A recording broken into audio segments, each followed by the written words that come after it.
Check-up santé, au cœur de l'innovation santé. Fabien Guèze.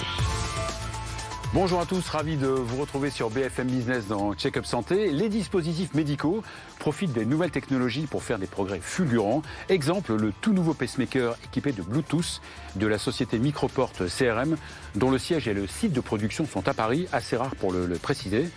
Et une présence dans 50 pays. Benoît Clinchamp, son président Monde, est avec nous dans Check-up Santé. Le métier de biologiste médical évolue à vitesse grand V et la crise sanitaire en a été, entre autres, le booster. François Blanchecotte, président du syndicat national des biologistes, nous fait un état des lieux de sa profession la veille des journées de l'innovation en biologie qui se tiendront à Paris les 1er et 2 décembre.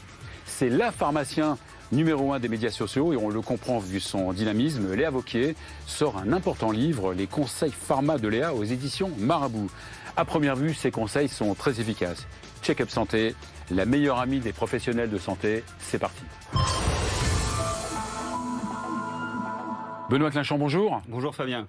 Alors vous êtes le président monde de la société Microport CRM qui veut dire Cardiac Rhythm Management. C'est vrai que c'est assez rare pour une société comme la vôtre, de l'importance de la vôtre, de siéger et de produire à Paris. En proche banlieue, c'est pareil. Ouais, dans la région parisienne, effectivement. Nous sommes implantés à Clamart, dans la région parisienne. Nous avons une implantation historique puisque nous faisons de la stimulation cardiaque. Nous avons été un des pionniers à faire la stimulation cardiaque maintenant. Depuis quelques dizaines d'années. Ouais, plus de 60 ans. Alors que le premier pacemaker est sorti en 58. C'est ça. Donc, très peu avant la création de votre entreprise. C'est ça, exactement. Ouais. Et effectivement, nous avons la chance de pouvoir compter sur la plus grande salle blanche des medtech en Europe, qui est justement à Clamart. Notre siège est en France, et je suis très fier d'avoir le siège monde de cette activité en France. Et vous êtes présent dans un paquet de pays, je le disais en introduction. Oui. Alors nous vendons, nous distribuons dans 50 pays dans le monde. Alors bien évidemment dans tous les pays d'Europe, aux États-Unis, au Japon, en Chine, en Australie, au Canada, mais aussi dans les pays du Moyen-Orient, de l'Amérique latine et de l'Asie du Sud-Est. Et vous produisez en France ? Et nous produisons en France dans cette fabuleuse salle. Ah oui, extraordinaire. Donc vous êtes spécialiste en fait des troubles du rythme cardiaque, vous fabriquez des pacemakers. Nous fabriquons... Juste une petite définition du pacemaker. Alors le stimulateur cardiaque sert à... Ou stimulateur en français, c'est vrai. Stimulateur cardiaque ou pacemaker en anglais. Donc ça sert à stimuler un cœur d'un patient dont le rythme est trop lent. Et ça va permettre de redonner un rythme normal. Donc nous concevons, nous fabriquons et nous vendons donc partout dans le monde des stimulateurs cardiaques implantables, des pacemakers, et aussi des défibrillateurs cardiaques implantables. Alors qu'est-ce que... Ça fait 60 ans que vous êtes sur le marché. Pas vous-même, j'espère. Non, pas encore. Qu'est-ce qui a changé au niveau technologique, au niveau des pacemakers ? Alors beaucoup de choses ont changé. Avant de parler de votre nouveau bébé. Voilà, alors beaucoup de choses ont changé. D'abord, les thérapies ont beaucoup évolué. Notre capacité à délivrer des thérapies efficaces sur des rythmes bien particuliers, donc la détection de rythmes anormaux, ce qu'on appelle les arythmies, ça aussi, ça a beaucoup évolué. La taille des pacemakers, quand on voit les pacemakers il y a 60 ans, et quand on voit la taille des pacemakers aujourd'hui qui sont tout petits, donc beaucoup plus confortables pour le patient, beaucoup plus faciles à implanter pour le médecin, là aussi, ça a beaucoup évolué. Et puis la longévité aussi des appareils est beaucoup plus longue qu'avant. Ouais. Alors, votre dernier bébé, c'est une petite révolution ? C'est vrai.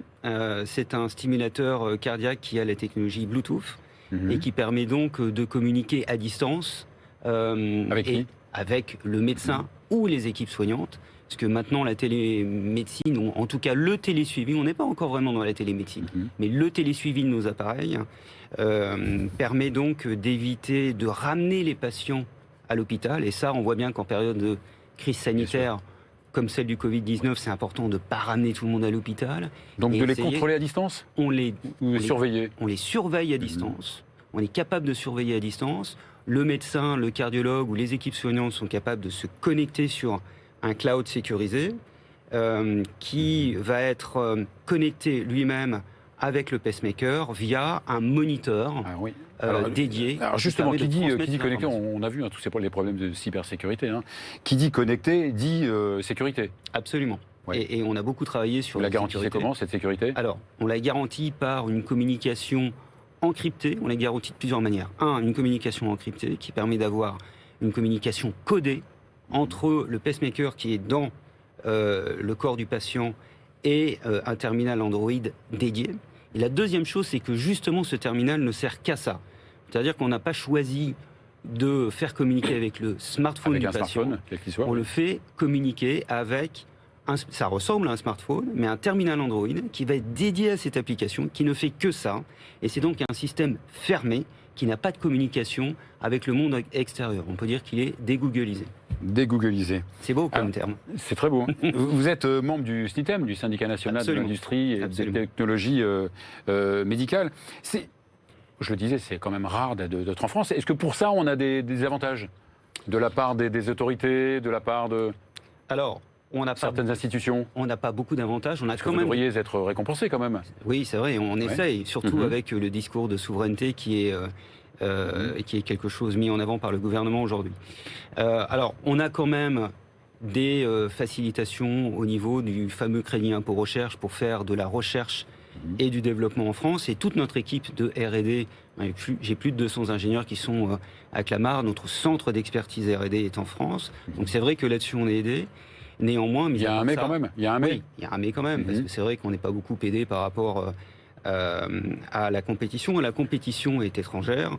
On est le seul acteur français. Il n'y a que 5 acteurs dans le monde qui sont capables d'élaborer cette technologie avec ce niveau de fiabilité. Et vous êtes numéro 1 en France? Alors nous sommes numéro 1, on est très fiers de ça. On est numéro 1 en France sur les stimulateurs cardiaques. Mais encore une fois, on vend partout dans le monde, en Europe et partout dans le monde. Oui. Pour vous, le futur de votre société, c'est quoi? Le futur du pacemaker, le futur des dispositifs médicaux? Alors, c'est toujours améliorer les thérapies et être capable de mieux traiter les patients. C'est la connectivité aussi, malgré que c'est vrai qu'il y a des risques liés à ça, mais la connectivité sécurisée, parce que maintenant, tout doit être connecté. Et puis, c'est la gestion des données hétérogènes. On veut aussi être capable d'aider les hôpitaux, d'aider les médecins, d'aider les équipes soignantes à traiter des données hétérogènes.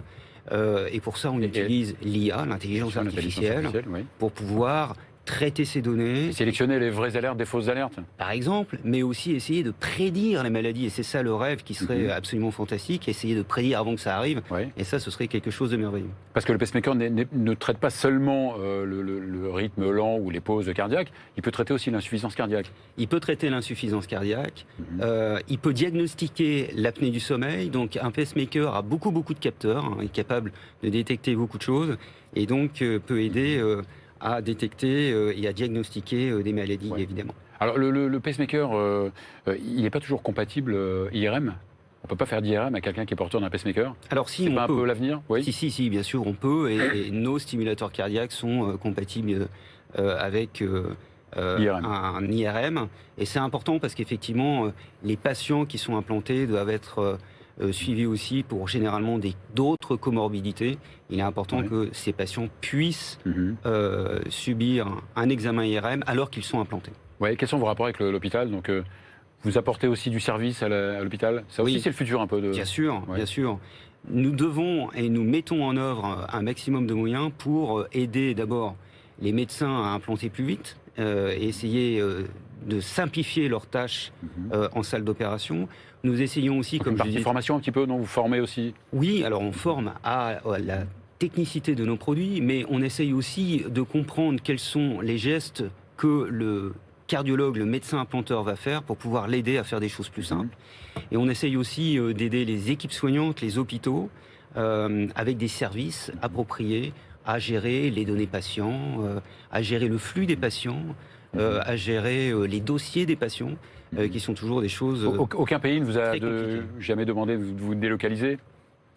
Alors si, bien sûr, ça peut arriver, mais on est fermement convaincu qu'il faut rester en France, dans ce bassin où nous avons donc nos ingénieurs, ses compétences, ses connaissances, et on pense que c'est là qu'il faut continuer à se développer.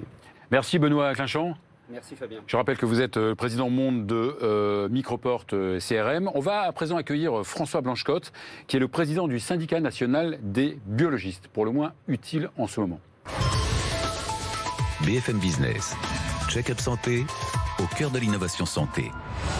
François Blanchecotte, bonjour. Bonjour. Merci d'être là sur le plateau de Check-up Santé. Vous êtes biologiste médical. Oui. Vous êtes le président du syndicat national des biologistes médicaux. Vous présidez aussi le Centre national des professions libérales de santé, c'est-à-dire si votre parole a un poids. C'est vrai? A priori. Alors, Juste avant de commencer, combien de biologistes médicaux en France? En France, 10 200, à peu près 3 000 dans le système public et 7 2 fois plus 200. que de cardiologues. Oui, donc 10 000 Et et 7 oui. 200 dans le secteur libéral. Ah d'accord, donc un bon 70% dans le Voilà, secteur tout à fait. libéral. Des médecins, des pharmaciens? Oui, on a 2 tiers de pharmaciens dans le libéral et 1 tiers de médecins, et c'est l'inverse à l'hôpital. Et c'est l'inverse à l'hôpital. On peut dire franchement que le métier de biologiste, il a traversé quelques déserts il y a quelques années. Il est passé par quelques bouleversements. Ça n'a pas été toujours le paradis, notre profession. Non, tout à fait. Il y a eu un les années DES, il y a 2000. eu des réformes, il y a eu plein de choses. Et là, depuis 22 mois, Ouais. et c'est vrai qu'on est un petit peu mis en avant avec cette crise et cette pandémie mondiale. Oui, et surtout, le biologiste peut maintenant la possibilité de se regrouper. Oui, tout à fait. Il peut se Ce qui regrouper sous n'existait pas forme... avant. Ouais. Exactement. Au départ, on était individuel. On avait 4100 sites dans toute la France. Et maintenant, on peut se regrouper sous forme de société d'exercice libéral. Absolument. D'accord. C'est mieux? C'est mieux, ça mutualise des moyens. Je pense que si Ouais. on ne l'avait pas fait, aujourd'hui, on n'aurait pas pu répondre à la demande gouvernementale D'accord. de tester plus de 2 millions de Français par semaine. Je pense que ça nous a apporté un gain, en tout cas, au niveau de la mutualisation et des achats des matériels. Alors oui, c'est sûr qu'il a fallu vous adapter. Donc, on parlait tout à l'heure de connectivité. Vous êtes une des professions les plus communautaires. Vous êtes connectés entre vous tous. Oui, tout à fait. On a réussi un pari fou, c'est-à-dire que généralement, pour connecter tous des laboratoires, ça met 2 ou 3 ans. Et là, près de 4 semaines ont suffi pour qu'avec le CIDEP, un système de connexion permette de relier tous les laboratoires entre eux, y compris le système public, pour avoir une image réelle, en fait, des tests, l'image des positifs sur l'ensemble du territoire. Donc, il y a un serveur national et tous les biologistes sont connectés. Tout à fait en temps réel, et on donne en moins de 24 heures quasiment 98% des résultats, dont une très très grande partie, plus de 90% en moins de 12 heures. Alors, on peut dire que la crise sanitaire vous a un peu aidé. Oui, la crise sanitaire a favorisé en fait, en tout cas, cette prise de conscience, ce regroupement. Et puis on avait un défi informatique, un défi matériel. Au départ, on a acheté beaucoup sur le marché asiatique. Maintenant, un certain nombre de machines européennes ou mondiales, d'autres de grands fabricants sont venus. Mais ça a été vraiment un déclencheur. Oui, non, mais ça veut dire que vous avez dû vous équiper plus lourdement pendant ces 2 années? Absolument, Et oui. rapidement. Les plateformes que nous Gros avons... investissement, donc. Ce sont des grandes plateformes qui peuvent traiter jusqu'à 1000 tests par jour, et donc il a fallu s'équiper, et ces équipements au départ n'étaient pas fabriqués forcément par les fournisseurs que nous avions habituellement. Il a fallu vraiment aller en Chine et sur les pays asiatiques pour les trouver. D'où l'intérêt aussi des groupes qui vous permettent de financer peut-être plus facilement. Donc évidemment, la profession elle a évolué, c'est grâce évidemment au progrès technologique. Vous, depuis un certain temps, les PCR, les tests PCR pendant la Covid-19 sont devenus gratuits. Ça a changé quelque chose ou pas? Sont devenus payants? La gratuité au départ était une volonté du président de la République à partir du 14 juillet 2020. Ça a coûté quand même très cher, non? On était le seul pays qui... Ça a coûté 2 milliards à la France en 2020 et ça a coûté plus de 5-6 milliards en 2021, puisqu'on a additionné à ces tests PCR des tests antigéniques qui étaient faits par nos collègues officinaux. Et donc nous, on est chargé simplement de contrôler les positifs et de prendre aussi en PCR tous les gens qui venaient, qui avaient des symptômes et tout, de façon à avoir un test fiable. C'est une évolution technologique majeure parce que beaucoup de laboratoires n'étaient pas équipés en biologie moléculaire. Ils le sont au jour d'aujourd'hui. D'accord. Et est-ce que le fait de payer les tests PCR, ça a entraîné une baisse de Alors la ça a demande? entraîné une chute, surtout des tests antigéniques, quasiment une vertigineuse de l'ordre de 40% les premières semaines. Mais en fait, le pass sanitaire étant conditionné à ça, c'était pour en fait aller chercher les gens qui ne se vaccinaient pas, principalement. D'accord. Et donc là maintenant, on a l'impression que 5e vague est peut-être là. Vous avez Pour moi, elle est là. Oui, elle est là, absolument. Nous avons une flambée des tests positifs dans toutes nos régions, surtout chez les jeunes. On voit aussi en milieu scolaire, puisque c'est des clusters familiaux. Et surtout, ce qu'il faut retenir, c'est qu'on a des patients symptomatiques qui se sont vaccinés, pourtant. Et c'est pour ça la raison sur la table de la troisième dose. Du absolument. deuxième rappel. Et le rappel, pour qu'on puisse avoir 6 mois devant nous jusqu'au mois de juin 2022. Alors, c'est quoi l'avenir de votre métier? C'est du prédictif? C'est de la biologie moléculaire? L'avenir de notre métier est entièrement vers données personnelles. Il est évident qu'aujourd'hui, la masse de données, on ne l'utilise pas. On parlera du Health Data Hub, on parlera de toutes ces concentrations. Mais globalement, quand vous venez dans un laboratoire, nous, on a votre histoire biologique. Et aujourd'hui, on est capable, effectivement, avec des marqueurs, avec une évolution, de faire d'autres choses que la glycémie, médecine de faire d'autres choses que la glycémie, le cholestérol et les triglycérides. C'est des choses on va peut-être laisser de côté dans les années à venir. Toujours est-il que l'analyse de votre ADN, l'analyse de vos facteurs prédictifs, votre environnement, on parle beaucoup de la session de One Health, c'est-à-dire l'environnement humain, animal et environnemental. Et c'est dans ce contexte-là que vous évoluez. Et donc, on peut trouver des marqueurs, effectivement, d'évolution. Et d'autant qu'on peut, c'est assez nouveau, qu'on peut maintenant faire du séquençage en France. Oui, et le les laboratoires séquençage. privés. Tout à fait. Pour la première fois de notre histoire, évidemment, 4 laboratoires ont été retenus pour faire partie de la plateforme Emergen, qui regroupe toutes les plateformes privées et publiques de séquençage en France, ce qui nous permet de surveiller aussi tous les positifs et de voir l'arrivée d'un nouveau mutant sur notre territoire. Ouais. D'où la formation de nombreux acteurs, non ? Pas seulement les biologistes médicaux. Absolument. Nous avons dû embaucher environ 10 000 personnes supplémentaires dans notre secteur. On a beaucoup de gens qui se sont spécialisés en biologie moléculaire, des techniciens, des ingénieurs. Aussi, on a dû modifier aussi nos logistiques de transport parce qu'il fallait être efficace, il fallait rendre ça en moins de 12 heures. Donc, on a modifié profondément le fonctionnement de nos entreprises. Alors, on est à la veille de votre congrès. Les GIB, les journées de l'innovation biologique qui auront lieu le 1er et 2 décembre à Paris. Qu'est-ce qu'on va y trouver ? Alors, on va y trouver plein de choses. On va y trouver d'abord les politiques. Ouais. On va y trouver aussi... le ministre de la Santé, déjà, oui. Voilà, ministre de la Santé. On va y trouver aussi les grandes agences et les principaux responsables. Thomas Fatome, le directeur général de la CNAP, parce qu'il y a des petites discussions financières. Et puis, un certain nombre d'acteurs de sociétés savantes. Et on citera, bien sûr, Jean-François Delfrécy et Alain Fischer, qui seront là pour nous faire un point sur l'épidémie et sur la vaccination. D'accord. Vous avez des revendications vis-à-vis des pouvoirs Alors les revendications, oui, elles sont dans tout ce qu'on a fait pendant 18 mois ou 22 mois, c'est-à-dire la téléexpertise, la téléconsultation. Beaucoup de patients nous ont amenés, beaucoup de médecins nous ont appelés pour savoir exactement ce que l'on devait faire. Et donc, toutes ces choses-là, on aimerait qu'elles soient reconnues, bien sûr. Bon, on va faire en sorte. On va lancer l'appel. On va y Merci participer à notre humble mesure. Merci beaucoup, beaucoup. François Blanchecotte, président du syndicat national des biologistes médicaux. Merci beaucoup. On va à présent finir en beauté avec Léa Vauquier, qui est pharmacien, pour la sortie de son ouvrage « Les conseils pharma de Léa », que l'on va suivre, c'est sûr. BFM Business, Check-up Santé, au cœur de l'innovation santé. Léa Vauquier, bonjour. Bonjour. Alors, quand j'ai dit finir en beauté, on a le droit de le dire encore.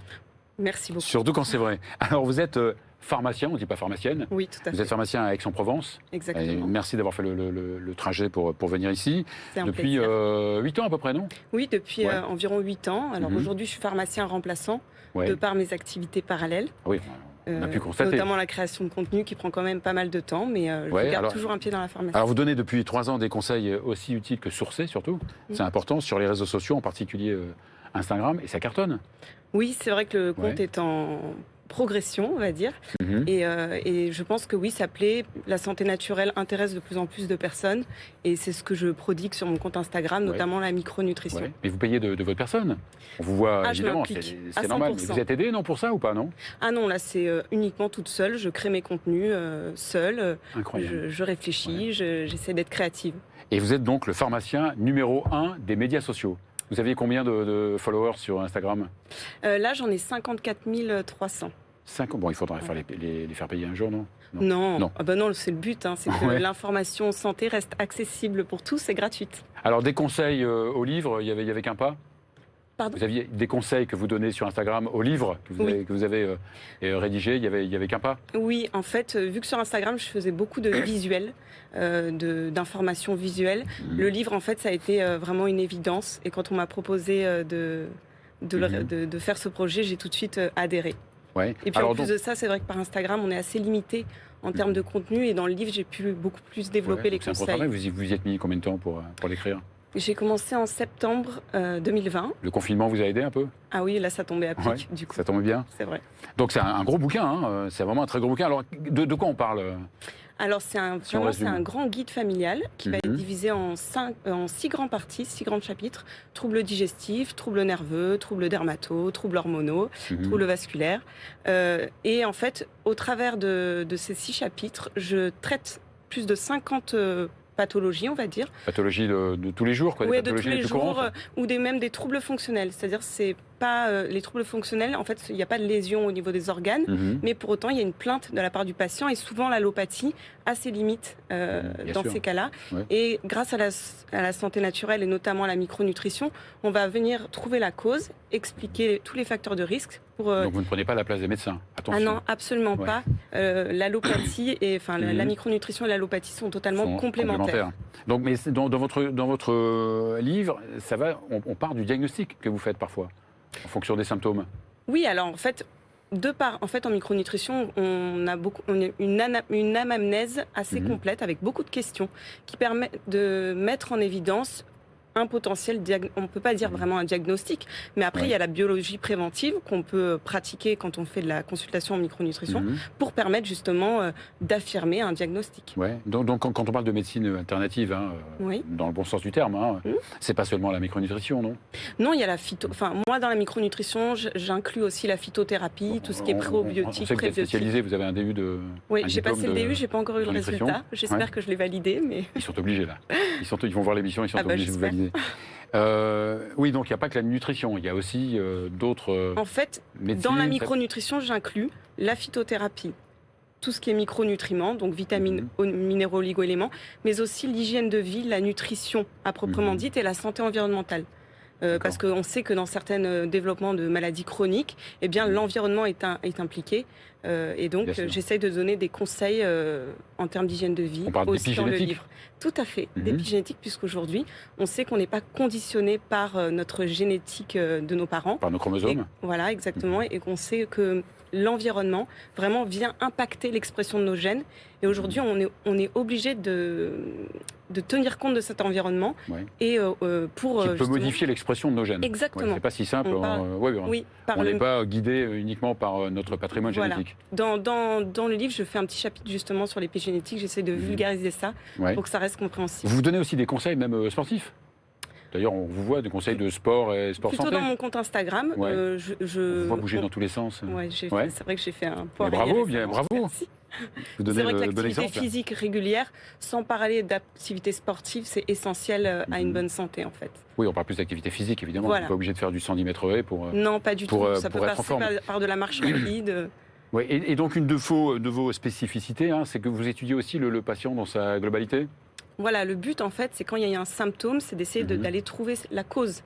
Par exemple, on parle de fatigue, c'est pas forcément lié à une carence avérée. Ça peut venir d'un déficit en certains neurotransmetteurs, par exemple. Et dans mon livre, il y a un grand questionnaire qui permet en fait d'aller identifier la potentielle origine du trouble. D'accord. Et donc, vous proposez aussi donc, des traitements, phytothérapie, etc. Oui, tout à fait. Micronutrition, etc. Voilà. Est-ce que vous avez des retours? Donc, est-ce que les patients sont assez observants et des retours positifs? Alors, sur le livre à proprement dit, j'ai des retours très positifs, autant des professionnels de santé qui ont envie d'approfondir dans cette discipline, autant des patients Parce que c'est presque un dictionnaire, là. C'est presque un dictionnaire. C'est vraiment très fourni, quoi. Merci. Et donc, les médecins aussi le lisent et... Honnêtement, j'ai eu beaucoup de retours de la part de professionnels de santé, que ce soit des médecins qui ne sont pas du tout formés à ces disciplines-là. Et moi, à la pharmacie, oui, c'est des conseils que je donne quotidiennement au comptoir. Donc, du coup, j'ai des retours. Et vous les appliquez à vous-même? Bien sûr. Ouais, donc vous êtes en super forme. Lorsque je suis, j'essaye. Bon.